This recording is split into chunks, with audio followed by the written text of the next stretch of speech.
De ce journal, à projet de budget 2025, le pôle financier devant le Conseil national de la transition ce lundi. Le budget s'équilibre en recettes et en dépenses à plus de 41 000 milliards de francs guinéens. On en parle dès le début de ce journal. La célébration ce lundi 9 décembre de la Journée internationale de lutte contre la corruption. L'Agence nationale de lutte contre la corruption est sur le terrain pour une série de sensibilisations sur les dangers liés à cette pratique. Principale cible, le secteur de la santé. Et nous irons à Dakar pour la 32e édition de la foire internationale. La Guinée est le pays invité d'honneur à travers le Bembea Jazz National et d'autres grosses pointures de la musique guinéenne. Il y a eu une journée d'échange portée sur le partenariat. Voilà pour les titres. Bonsoir à tous. Merci de nous rejoindre sur les antennes de la télévision nationale. À la une de l'actualité ce soir, le pôle financier a présenté au CNT ce lundi le projet de loi de finances initiale 2025. Il s'équilibre en recettes et en dépenses à plus de 41 000 milliards de francs guinéens. Le projet budgétaire présenté à l'organe législatif prend en compte le développement socio-économique du pays. Le résumé de cette présentation avec notre reporter Robert Siditon. C'est par cette minute de silence en la mémoire des victimes du récent drame survenu en Djerekouré que cette plénière consacrée à la présentation de la politique générale du budget 2025 a démarré. D'abord, le ministre du Plan et de la Coopération internationale a axé son intervention sur les perspectives macroéconomiques internationales et nationales avant de revenir sur les piliers fondamentaux du méga-projet Simandou Vision 2040. Ce projet de loi de finances initiale 2025 correspond à la dernière année de mise en œuvre du programme de référence intérimaire 2022-2025. Il va ainsi fortement contribuer à la réalisation du programme Simandou 2040 à travers l'exécution des projets d'investissement par les financements du budget national de développement et de nos partenaires extérieurs. De son côté, le ministre de l'économie et des finances a insisté sur les efforts de stabilisation macroéconomique et les objectifs budgétaires du pays. Le projet de budget dans son volet dépenses publiques est estimé à 41 897 milliards de francs guinéens.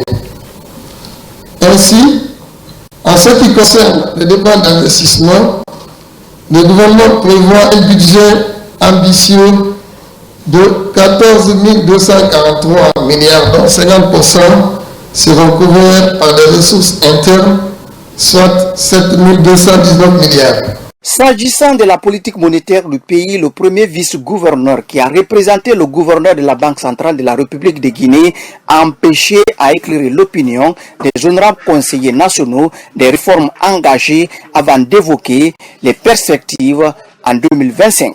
Malgré les dépréciations observées à la fin du mois de septembre 2024, le franc guinéen, notre franc guinéen, a montré une tendance à la stabilité et c'est même apprécié par la suite par rapport au dollar américain et à l'euro. En effet, depuis septembre 2024, le taux de change officiel du dollar a varié en moyenne à 8 568 contre 8 585 à la fin du mois de septembre 2023. Enfin, le ministre du Budget a présenté le contenu du projet de loi de finances initiale 2025. Ce projet s'équilibre en recettes et en dépenses à plus de 41 000 milliards de francs guinéens. Sur cette base, les agrégats budgétaires de 2025 qui en découlent se présentent comme suit. En recettes, nous comptons mobiliser 34 473 milliards de francs guinéens. En recettes propres, 37 000 milliards, soit 96% des recettes totales. En dépenses totales, nous aurons 41 897 milliards et il s'en dégagera un déficit budgétaire de 7 424 milliards, soit 2,8% du PIB. Dans son discours d'ouverture de la session budgétaire 2025, le président du CNT a d'abord loué les efforts du gouvernement dans l'approche du développement du pays. Il a par ailleurs exhorté chacun à un sursaut patriotique pour doter le gouvernement d'un budget pour faire face aux besoins pressants de l'heure. L'avenir de la Guinée ne se construira pas sur des promesses, mais sur des actions concrètes et mesurables. Le projet de loi de finances initiale 2025 est une occasion pour nous de démontrer notre engagement envers le progrès, l'équité et la prospérité, conformément à la vision du CNRD et de son président. L'expérience montre que la transparence, le contrôle parlementaire permanent, la budgétisation inclusive et participative et l'exhaustivité des informations budgétaires contribuent de manière importante à de meilleurs résultats en matière de développement. L'expérience du débat d'orientation budgétaire de ces 3 dernières années a mis en lumière qu'en fournissant des détails sur les programmes, sur les données non financières, sur les objectifs de performance de l'exécution du budget et les informations associant les objectifs de la politique aux dépenses budgétisées, les citoyens peuvent avoir connaissance de la planification et du suivi des objectifs de développement, des allocations, des dépenses et des résultats conséquents. Notre action en tant que membre de l'organe parlementaire est de veiller, en plus de la fourniture par le gouvernement des données plus ouvertes, à ce que l'intégration du développement durable dans la gestion des affaires publiques devienne une nécessité impérieuse, non seulement pour répondre aux enjeux environnementaux et sociaux contemporains, mais également pour assurer la pérennité et la rentabilité des plans et programmes à long terme. Les travaux de la LFI se poursuivent dans les travaux en commission et en intercommission. C'est parti à Kindia pour les opérations de formation des magistrats devant conduire à la tenue des audiences foraines. C'est une idée du gouvernement exécutée par les ministres de la Justice et de l'administration du territoire et de la décentralisation. Les travaux vont durer 1 mois. Sur place, Amadou Touré, Abdul Razak. C'est en compagnie du garde des Sceaux, ministre de la Justice et des Droits de l'Homme, que le chef du département de l'administration du territoire et de la décentralisation a été reçu ici à Kindia dans le cadre du lancement de la formation des magistrats et coordinateurs du PNR-AVEC en amont du démarrage des audiences foraines pour la régularisation des citoyens sans acte d'état civil. La formation que les magistrats vont suivre est une formation transcendantale. Elle permettra à la fois aux magistrats, aux greffiers, aux officiers de l'état civil de suivre ensemble cette formation parce que ces entités-là sont réellement les soldats qui vont défendre cette vision du président de la République. Cette opération lancée ce jour s'étendra jusqu'au 13 janvier 2025. Elle vise la normalisation des citoyens sans acte de naissance âgés de 10 ans et plus dans le but de constituer le registre national de l'état civil, le registre national des personnes physiques et le fichier électoral. Les audiences foraines concernent exclusivement les citoyens guinéens âgés de 10 ans et plus qui n'ont pas d'acte de naissance. Mais il faut noter également que les étrangers vivant sur le territoire national ne sont pas concernés par cette première étape. Suite à cette opération, tous les citoyens détenteurs d'un acte ou extrait d'acte de naissance passeront devant les machines pour la collecte des empreintes, la photo et l'iris, ce qui aboutira à la constitution des listes électorales et à l'organisation du scrutin référendaire. Nous sommes lundi 9 décembre et c'est la journée internationale de lutte contre la corruption. En Guinée, l'Agence nationale de lutte contre la corruption et la promotion de la bonne gouvernance est à l'intérieur du pays pour une tournée de sensibilisation.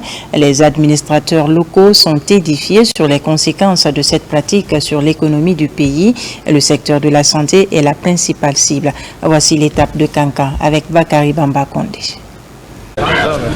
Tout le 9 décembre, l'humanité célèbre la journée internationale de lutte contre la corruption sur initiative de l'Organisation des Nations Unies. En Guinée, la fête est délocalisée dans la région de Kankan. Il s'agit pour le secrétariat exécutif de lutte contre la corruption et de promotion de la bonne gouvernance d'être en contact direct avec les services déconcentrés et décentralisés de l'État pour leur expliquer les impacts négatifs de ces fléaux sur l'économie et l'émergence du pays autour du thème « S'unir avec la jeunesse contre la la corruption, former l'intégrité de demain. C'est l'occasion pour nous de nous adresser à tous les corps de métier, à toutes les structures, à toutes les couches de la population sur les dangers et méfaits que représente la corruption. Le président de la République du général Mamadi Doumbouya en a pris conscience et a fait vraiment de cette lutte un maillon fort de sa gouvernance. C'est pourquoi il nous a confié la tâche de nous engager résolument dans son éradication. En 2024, le secteur de la santé est au centre de la célébration. Avec le corps médical, l'ANLC compte renforcer la sensibilisation sur les différentes manifestations de la corruption et les pratiques assimilées. La santé est concernée cette année, ça ne veut pas dire que la santé est le secteur le plus corrompu parmi tous les secteurs. Non, c'est un choix porté sur ce secteur pour plus d'action, pour plus de résultats dans la sensibilisation du personnel face à la corruption qui gangrène notre cher État. Le renforcement des cours d'instruction civique dans le système éducatif, une autre approche de l'ANLC pour mettre la jeunesse dans l'esprit du patriotisme, l'une des voies sûres d'éradication de la corruption. Nous savons tous que la corruption existe, mais avec l'avènement du CNRD, je ne dis pas que ça va finir, mais ça va beaucoup réduire. Parce que le président, dans son discours de fin d'année, a répété le mot là une fois pour prouver aux gens qu'il tient que la corruption cesse à Guinée. Cette année, l'Agence nationale de lutte contre la corruption et la promotion de la bonne gouvernance a consacré toute une semaine pour la sensibilisation, une manière de privilégier la prévention pour une administration dépourvue de toute corruption. Et pendant ce temps, une conférence débat sur l'économie guinéenne regroupe les acteurs impliqués dans le processus. Elle est organisée par l'Institut des stratégies publiques. Il était question pour les panélistes d'émettre de nouvelles idées sur les défis innovants afin d'offrir des opportunités au financement de l'économie guinéenne. Reportage d'Abraham Christophe Conti. C'est une conférence débat sur le financement de l'économie guinéenne.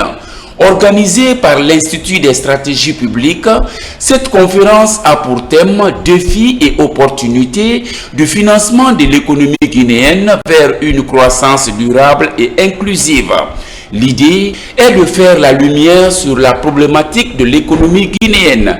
À côté, orienter les institutions financières internationales à mieux jouer leur rôle dans le mécanisme innovant pour financer les PME en Guinée. Les résultats attendus seraient quoi? C'est de nous proposer ici des stratégies politiques publiques, comment octroyer à des financements pour que les petites et moyennes entreprises puissent évoluer dans leur croissance économique. Notre développement ne dépend que de nous. Les problèmes, nous les connaissons, nous les identifions. Donc il faut que les Guinéens, comme tous les Africains, comprennent que notre développement ne viendra pas d'ailleurs, il viendra de nous-mêmes. Donc il faut développer le capital humain, il faut développer l'environnement juridique, les cadres réglementaires, la bonne gouvernance pour que nous puissions bénéficier de nos ressources. Projeter les idées sur les défis légaux et réglementaires pour améliorer l'accès au financement est un autre débat animé par ces panélistes économistes.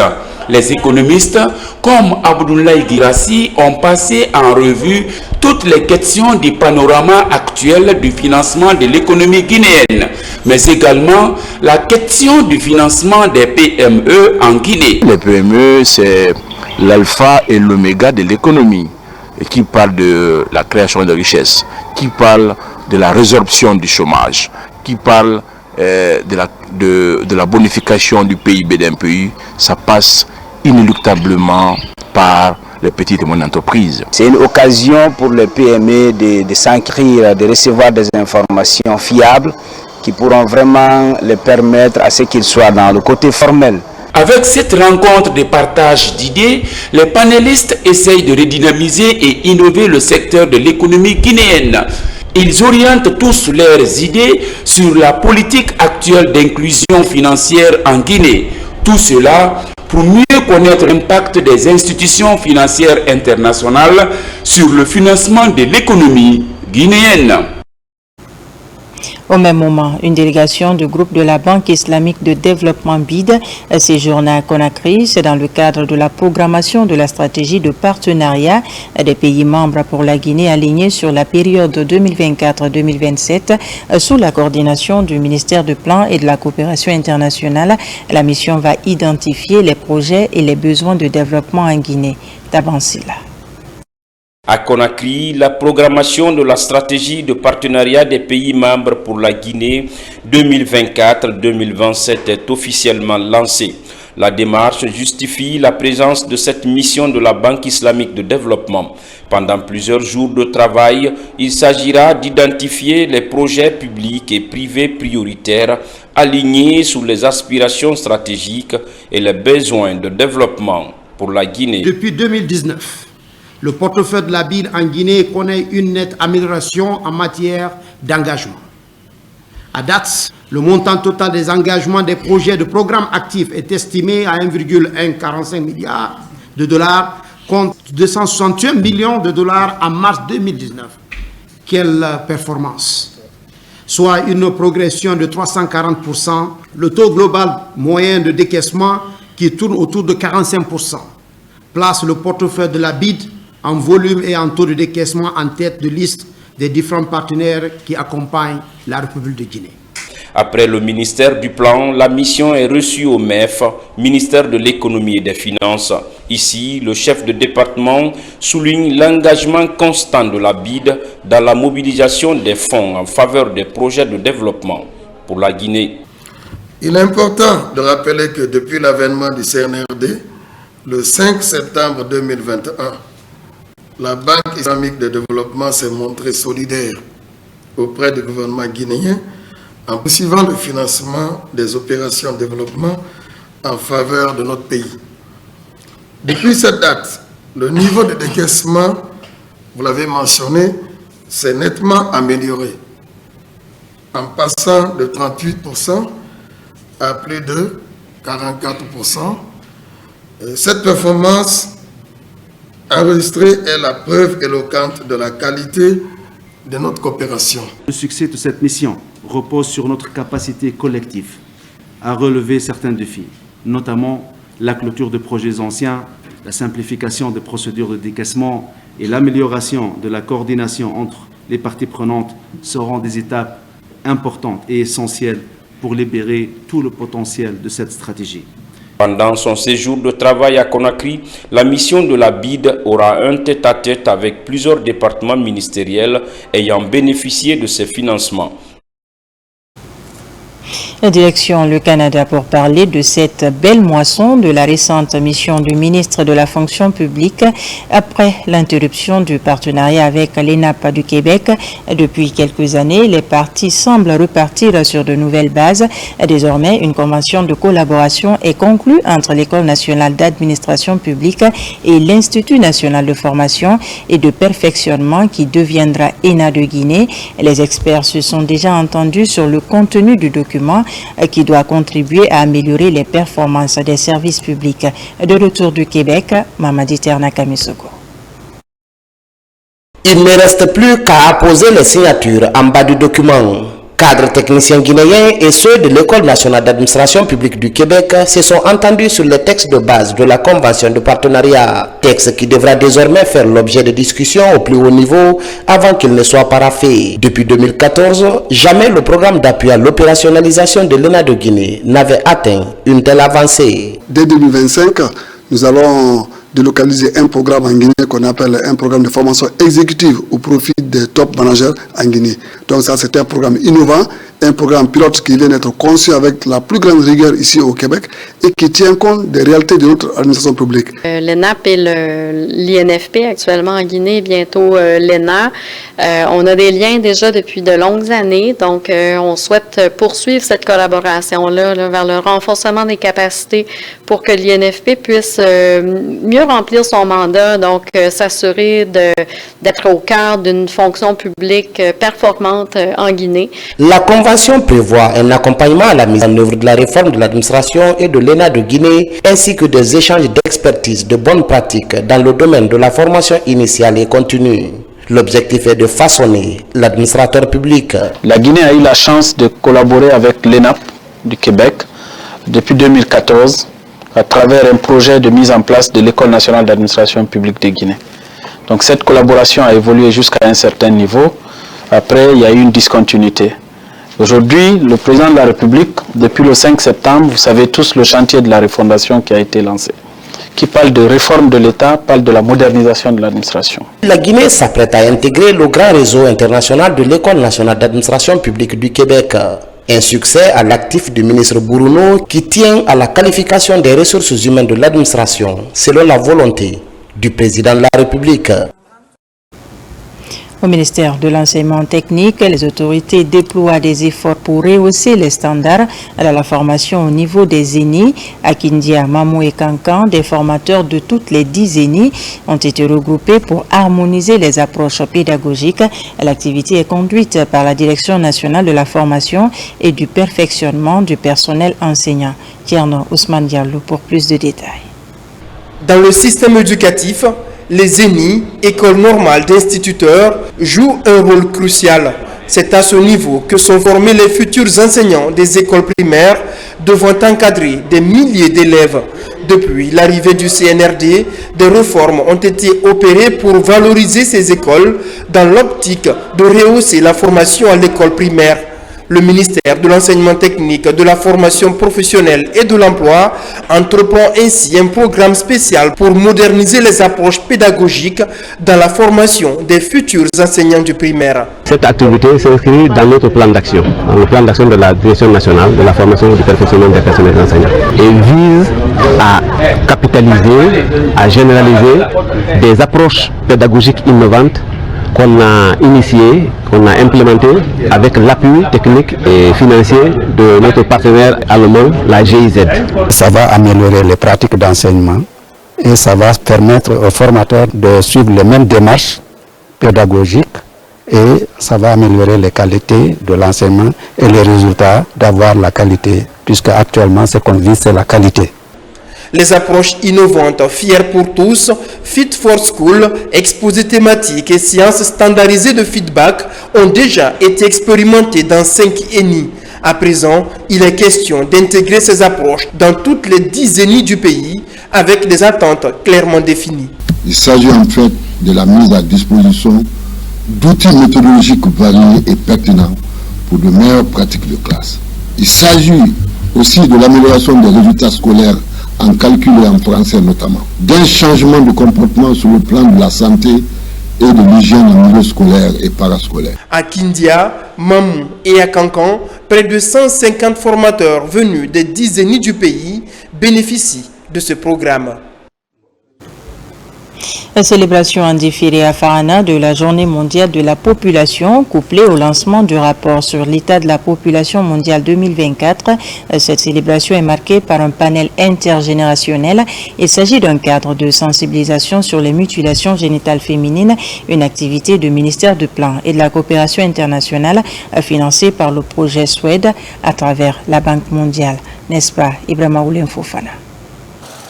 Farana, une des 3 régions du projet Suède qui accompagne le ministère du Plan et de la coopération internationale dans le cadre de cette célébration de la Journée mondiale de la population. L'activité est couplée au lancement du rapport sur l'état de la population mondiale 2024. Dans ce panel avec pour thème la place des données dans la marche vers l'élimination des MGF en Guinée, les partenaires sont satisfaits des résultats obtenus dans cette lutte à Farana. Moi, je suis déjà satisfait avec les résultats obtenus sur le terrain. Nos attentes, c'est pour que les sensibilisations créées à travers le panel intergénérationnel, pour que la population déjà s'approprie du contenu de ce qui sera véhiculé, mais également pour que nous nous inscrivons dans l'idée de pérennisation, pour que toutes ces pratiques néfastes cessent aujourd'hui.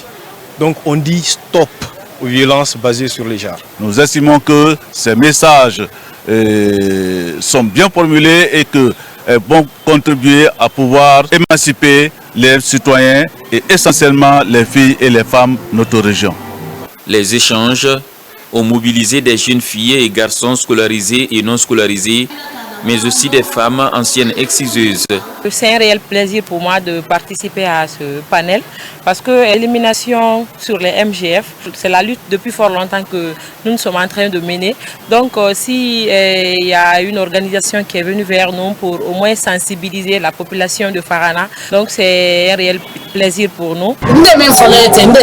Moi que vous voyez, j'étais femme exciseuse, mais c'est le projet Suède qui nous a sensibilisés d'abandonner les MGF. C'est ainsi que moi j'ai arrêté, car ça impacte négativement sur la vie de nos filles.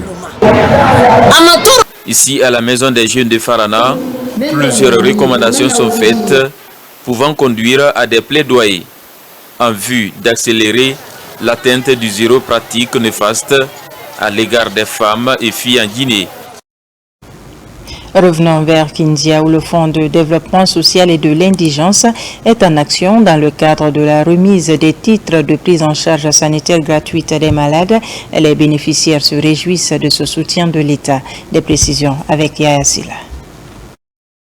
La solidarité et la protection sociale en Guinée, le maillon fort de la gouvernance du général Mamadi Doumbouya, est soigneusement réservé aux personnes indulgentes.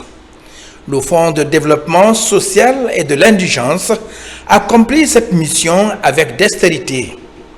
La région de Kindia compte parmi ses bénéficiaires de prise en charge sanitaire. Les bénéficiaires de ces titres de prise en charge sanitaire gratuite sont des femmes, des enfants et des familles entières qui aujourd'hui voient s'ouvrir devant eux une lueur d'espoir. Derrière chaque titre de prise en charge se cache une vie transformée, une maladie soignée ou un avenir éclairci. Pour les bénéficiaires, l'institution de Lansana Diawara est un véritable instrument social de rapprochement des personnes avec les gouvernants. Mais alhamdulillah rabbil alamin dabarka bila ke Mamadi Doumbouya parce que abara ko ma kyange dari yankar batole finta mbulu kan dandang na bara paté do mbulu wanda tandoma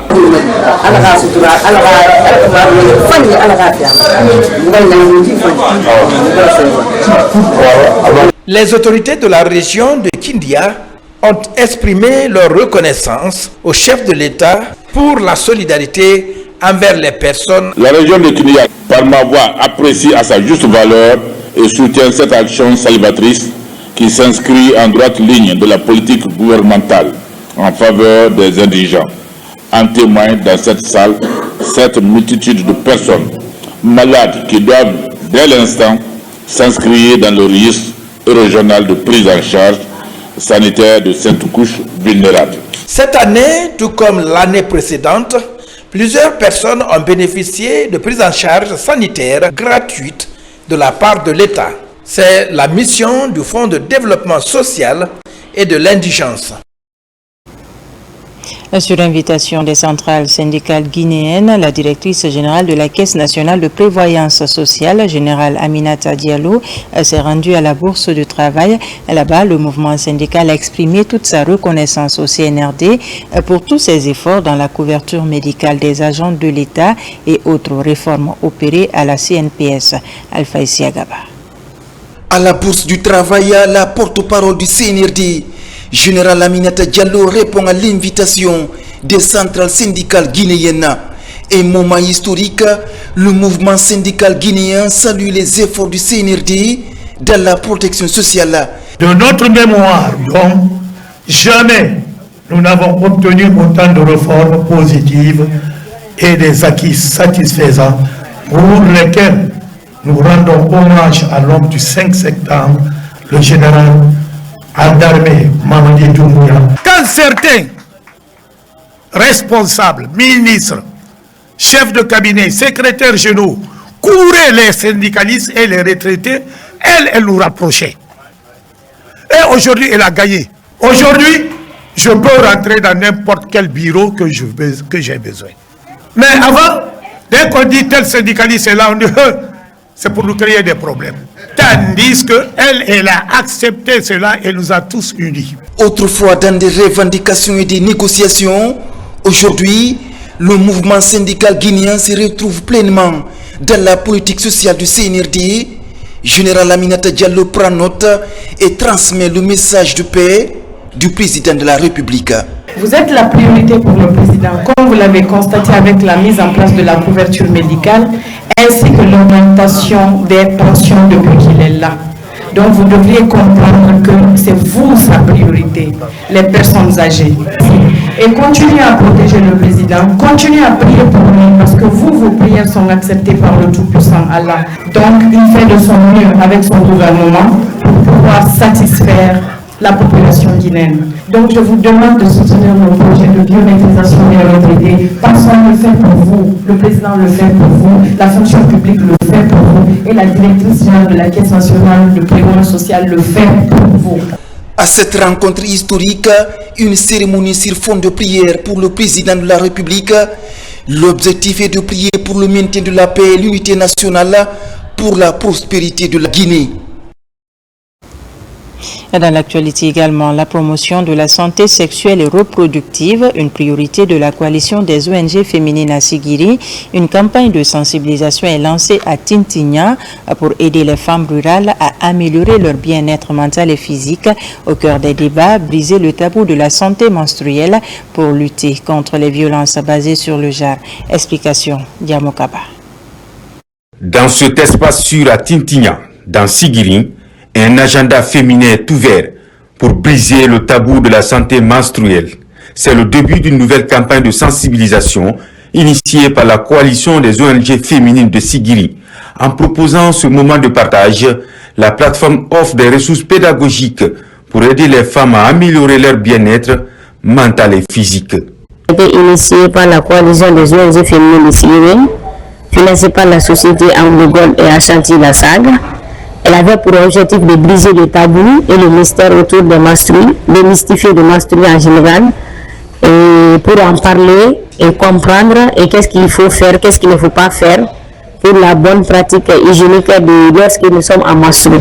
La promotion de la santé sexuelle et reproductive, aussi un débat pour l'épanouissement des filles et femmes. Là-dessus, chacun apporte son expertise pour intensifier la lutte contre toute forme de violence à l'égard de la couche féminine, surtout en milieu rural. Les filles qui étaient présentes dans la salle sont des ambassadrices qui vont véler les messages qu'elles ont reçus lors de cette conférence.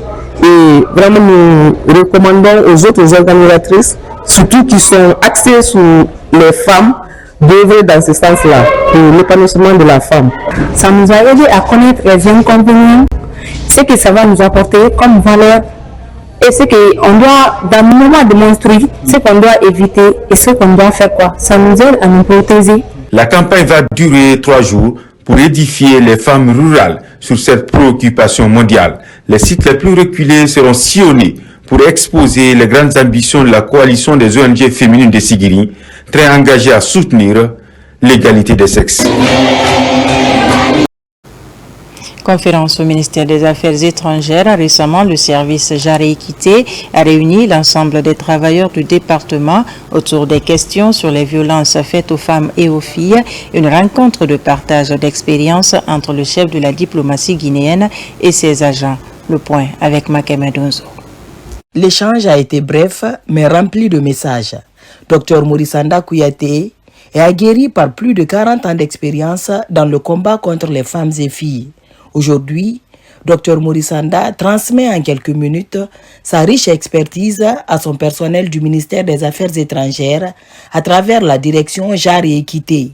Parler de la violence faite aux femmes et aux filles, c'est parler de la femme stigmatisée dans notre société et qui injustement subit de la violence. Je suis une femme et je mène un combat contre les violences basées sur le genre à l'égard des femmes et des filles. Je ne veux pas me voir féministe, mais je veux me voir militante pour l'égalité du genre. L'expérience que j'ai vécue, surtout avec M. Morisanda Kouyaté, qui a été un de mes mentors dans le cadre de la lutte contre les mutilations génitales féminines, il a fait un transfert de compétences à notre niveau. Nous aussi, nous continuons de faire ce transfert de compétences au niveau des jeunes générations. Après ces explications, les femmes diplomates retracent le parcours de Dr Morisanda Kouyaté de 1983 à 2022. Ici, l'homme est présenté comme un défenseur des droits des femmes, une qualité reconnue à l'international. Je suis très heureux, c'est ce que j'ai dit, de voir que maintenant, ce sont les filles et les femmes elles-mêmes qui se mettent devant pour le combat, mais un combat intelligent, un combat dépassionné, un combat ordonné. Et aujourd'hui, on sent que la main dans la main, les jeunes dames et les jeunes hommes peuvent travailler ensemble pour faire disparaître ces fléaux. Cette conférence organisée par la direction genre et équité du ministère des Affaires étrangères est placée dans le cadre des 16 jours d'activisme. L'objectif est d'amener les femmes diplomates à se faire confiance partout où elles exercent. Lutte contre les violences basées sur le genre, également l'ONG Amali met tout en œuvre pour mobiliser les acteurs à tous les niveaux, en plus de la sensibilisation à la Maison des Jeunes de Nongo et au lycée 1er mars de Matam. La projection d'un film documentaire sur les VBG a fait prendre conscience des citoyens en faveur des droits des femmes et des filles. Sona Sagno nous rencontre. Face au fléau des VBG, l'ONG Amali continue à mobiliser à tous les niveaux les acteurs afin de sauver les femmes. Pourquoi cette population? C'est parce que souvent les sensibilisations se font plus vers les personnes instruites dans les écoles, dans les universités, dans les institutions. On a jugé nécessaire de les impliquer aussi parce que c'est important, parce que c'est là que ça se passe. On compte surtout sur la sensibilisation vis-à-vis des hommes et je pense qu'ils sont assez représentés ici. Donc on compte sur vous pour animer le débat et pour pouvoir vraiment dire quand je sortirai d'ici, j'aurai appris quelque chose. Quand je sortirai d'ici, je sais où aller me plaindre. Quand je sortirai d'ici, je sais que mon ami ou bien ma camarade ou bien ma soeur ou bien ma mère, je pourrai lui apporter des pistes de solutions pour pouvoir éradiquer ce fléau qui touche presque toute la nation. Dans le cadre de ces jours d'activisme, en plus des conférences de sensibilisation, les citoyens du quartier de Nongo et des lycéens du lycée 1er mars de Matam ont eu droit à la projection d'un film documentaire sur les violences basées sur le genre. Ce film a suscité beaucoup d'émotions dans le public. Nous remercions les organisateurs de cette sensibilisation parce que il est aujourd'hui primordial pour nous d'encourager et de multiplier ces genres de rencontres permettant de sensibiliser la population. D'après ce film, que ce fléau, la violence faite aux femmes, se manifeste sur deux manières, de par la violence verbale et ainsi que physique. Et j'aimerais dire sur ça, j'aimerais beaucoup inciter mes amis, mes collègues, filles comme garçons, à pouvoir dénoncer ce fléau. Avec l'appui de l'ambassade de Belgique, l'ONG Amali compte faire de ces jeunes des acteurs du changement en faveur des droits des femmes et des filles.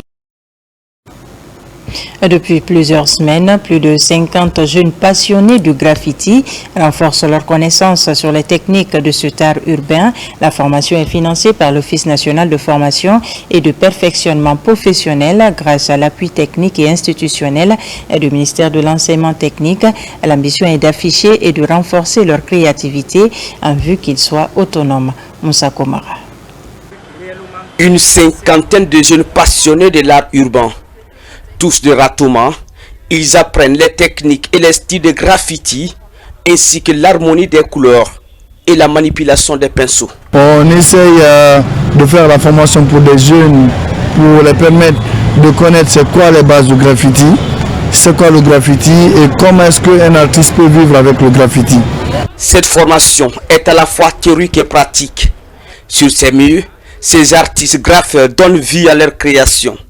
Pour Fatima, c'est la première fois qu'elle peint sur un mur et découvre le goût de l'entrepreneuriat culturel.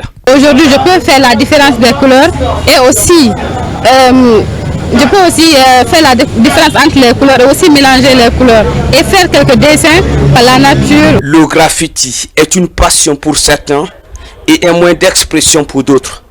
Le ministère de l'enseignement technique, de la formation professionnelle et de l'emploi assure le financement à travers l'Office national de formation et de perfectionnement professionnel, résolument engagé à faire des jeunes des leviers de développement. On a scellé un mariage entre l'ONFP et la commune de Ratoma pour perfectionner 1000 jeunes à Ratoma. Donc l'ONFP est là pour les accompagner, pour les coacher, jusqu'à ce qu'ils deviennent autonomes. Nous sommes très heureux de voir le produit de ces jeunes que vous trouvez derrière nous. Cette production-là ne pouvait pas se faire sans qu'ils bénéficient de cet accompagnement. L'objectif pour les initiateurs, c'est de former des jeunes professionnels pour qu'ils soient utiles à la société et d'aider les gens à prendre conscience de leur époque. Près de 700 millions de francs guinéens, c'est le montant que les ressortissants de Gongoré et Sedampita ont investi pour les travaux de construction et d'équipement de la mairie de cette localité. Et le chantier est terminé et l'infrastructure a été remise aux autorités. Voyons tout cela avec Mamadou Paté Baldé et Sarafdine Diallo. C'est une marée humaine qui a rallié ce dimanche la commune rurale de Gongoré dans la préfecture de Pita. Ils sont venus des différents districts de la localité et de certaines sous-préfectures pour assister à la remise des clés de bloc administratif de la mairie aux populations. Ce bijou que nous venons inaugurer est l'œuvre de nos vaillants ressortissants et résidents de Gongoré pour manifester un éclat particulier au développement socio-économique de notre sous-préfecture. Les Gongorékas adhèrent vivement aux idéaux du changement prônés par le CNRD. Sans la paix, il n'y a pas de pain. C'est le moment de vous rassurer l'engagement qu'avec la jeunesse de Pita à vos côtés pour l'édification et à bâtir une Guinée unie et prospère dans l'intérêt national au bénéfice de chacun et de tous. En plus de ce bijou dédié à Feu Elhadji Thierno Amadouba, ancien président de l'association pour le développement de Gongoré, les ressortissants de cette localité ont également réalisé d'autres infrastructures pour redonner un souffle nouveau aux citoyens. Cette nouvelle mairie moderne, électrifiée et équipée de panneaux solaires avec l'accessoire d'éclairage à une longueur de 19,75 mètres sur 12,15 mètres de largeur. Elle est entièrement carrelée et vitrée.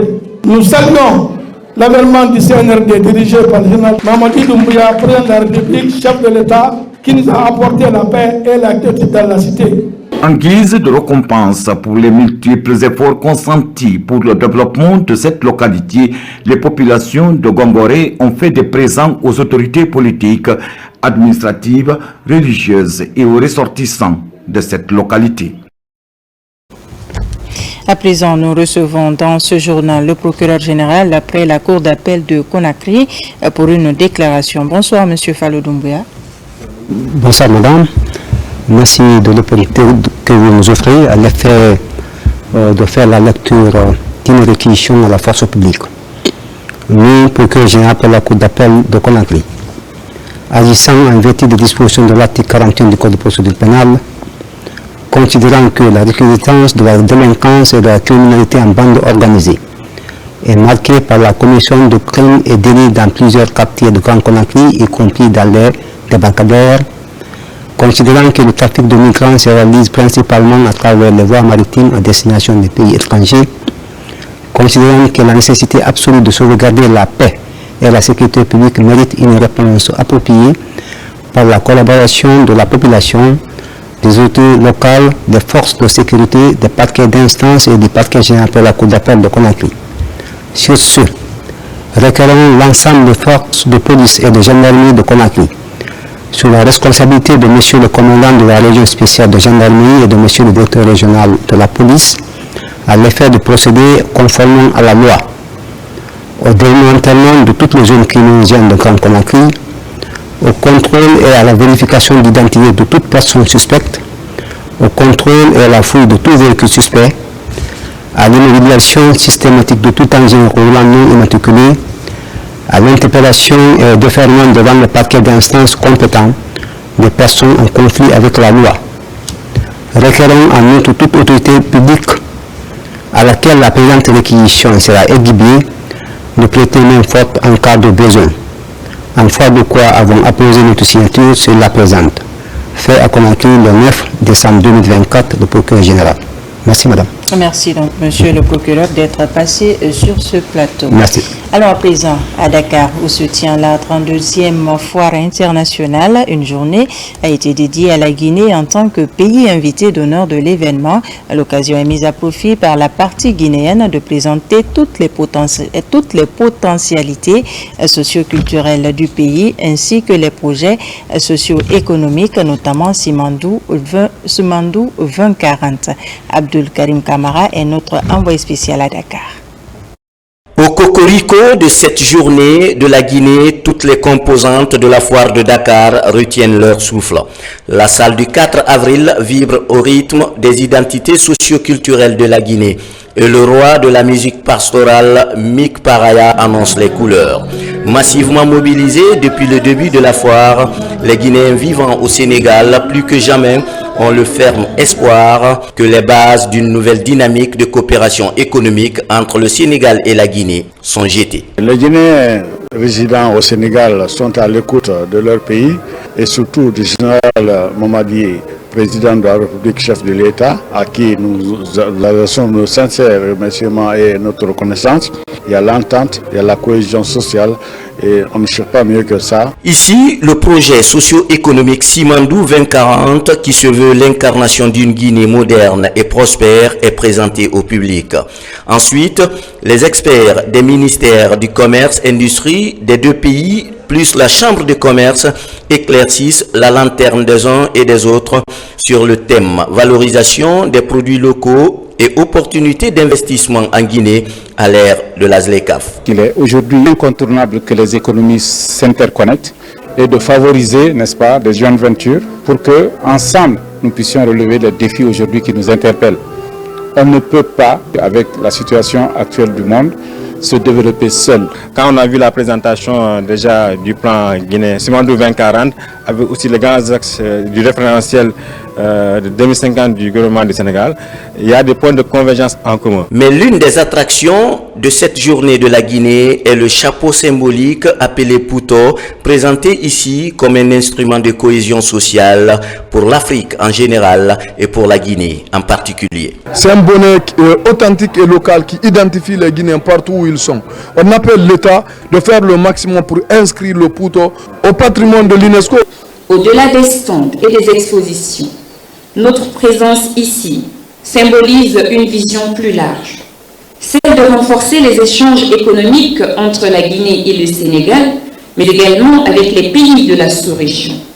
Nous croyons fermement que la coopération régionale est essentielle pour relever les défis communs auxquels nos nations font face, qu'il s'agisse de la transformation structurelle de nos économies, de la création d'emplois pour nos jeunes ou de la lutte contre les inégalités. La journée est aussi ponctuée par des échanges portés sur des partenariats futurs et son épilogue est marqué par plusieurs prestations culturelles dont ce concert géant tenu par le mythique et légendaire orchestre Bembea Jazz National et son guitariste virtuose Sékou Diabaté, toujours plein de passion pour mieux servir la nation.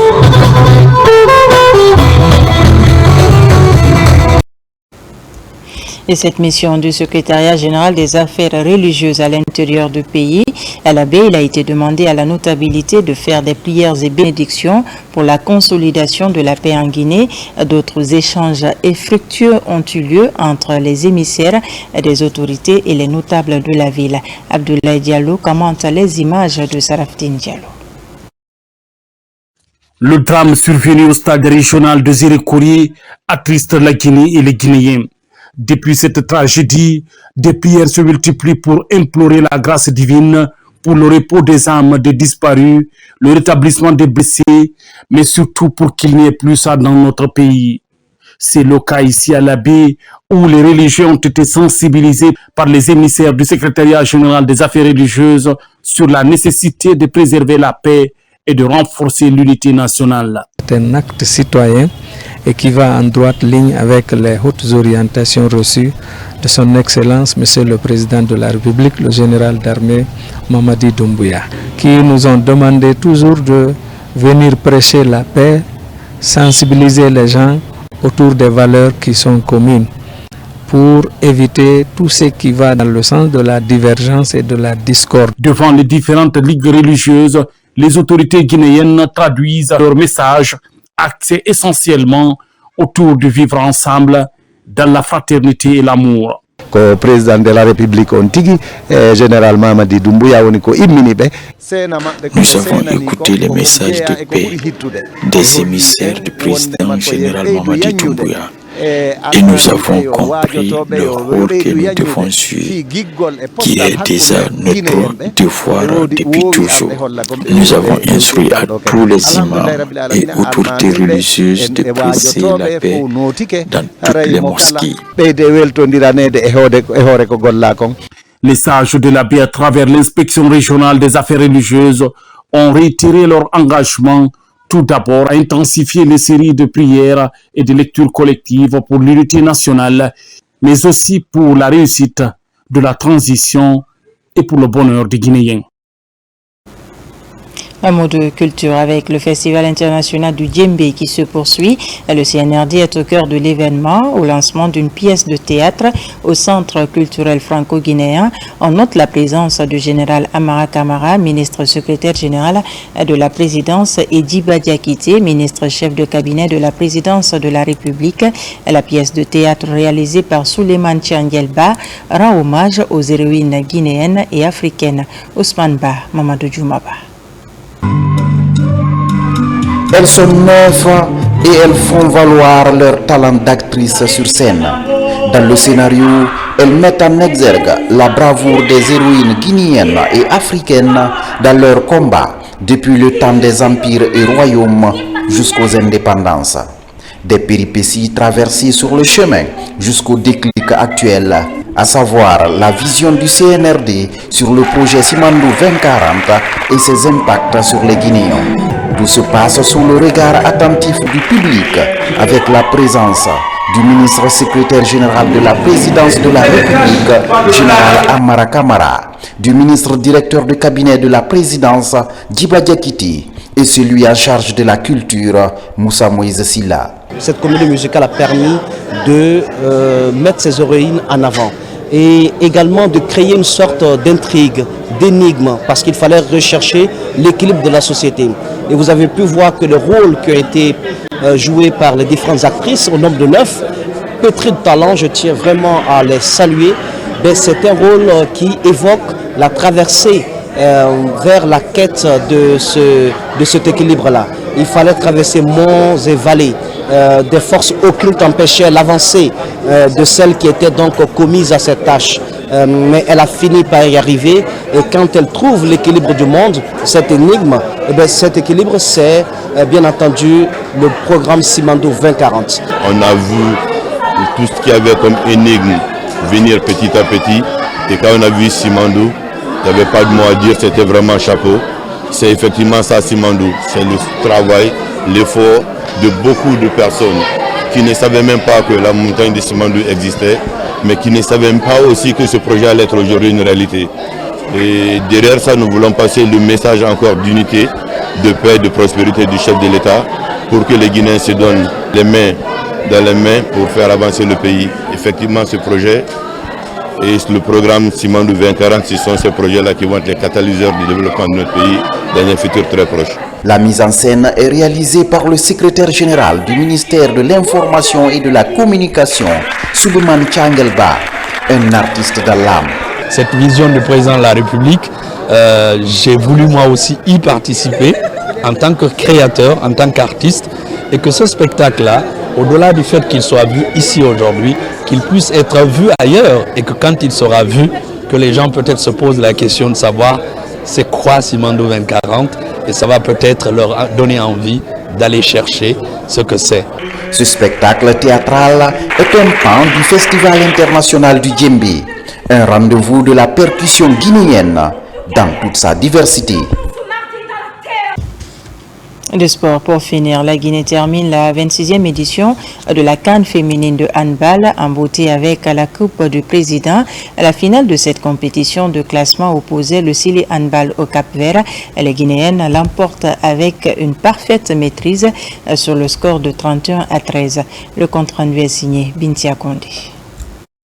Une équipe en reconstruction maintient la Guinée dans son classement sur le plan africain. À l'image de 2022 à Dakar, le Sili Handball rentre à Conakry avec la Coupe du Président, remportée face au Cap-Vert, comme pour dire que la vision de la Fédération guinéenne de handball est parfaitement appliquée par l'ensemble des staffs techniques des sélections nationales. Un apprentissage en continu qui aboutit à des résultats positifs au fil des compétitions internationales. La meilleure équipe qu'on avait au Sénégal, on finit à la même place.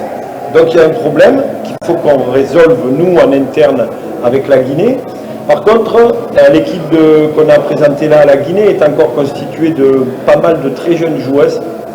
Il y a des joueuses, ça va de 18, on va dire que le noyau dur, il va de 18 à 22 ans. Il y a quelques-unes qui sont un peu plus anciennes.